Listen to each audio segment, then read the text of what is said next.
Christmas ആഘോഷത്തിന്റെ ഭാഗമായി Vandiperiyar assumption ദേവാലയത്തിൽ പാതിരാ കുർബാന നടന്നു. ഇടവക സഹവികാരി ഫാദർ ജോസഫ് ബെഞ്ചമിന്റെ മുഖ്യ കാർമ്മികത്വത്തിലായിരുന്നു പ്രാർത്ഥനകൾ നടന്നത്.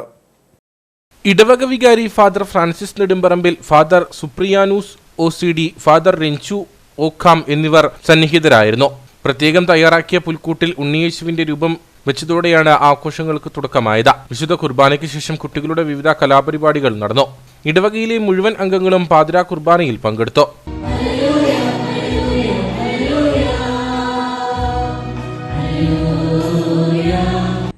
കർത്താവിന്റെ ദൂതൻ അവരുടെ അടുത്തെത്തി. കർത്താവിന്റെ മഹത്വം അവർക്ക് ചുറ്റും പ്രകാശിച്ചു. അവർ അത്യധികം ഭയപ്പെട്ടു. ദൂതൻ അവരോട് പറഞ്ഞു, ഭയപ്പെടേണ്ട, ഇത് സകല ജനത്തിനും ഉണ്ടാകാനുള്ള വലിയ സന്തോഷത്തിന്റെ സദ്വാർത്ത ഞാൻ നിങ്ങളെ അറിയിക്കുന്നു. നിങ്ങൾക്കായി ഒരു രക്ഷകൻ, കർത്താവായ ക്രിസ്തു ഇന്ന് ദാവീദിന്റെ നഗരത്തിൽ ജനിച്ചിരിക്കുന്നു.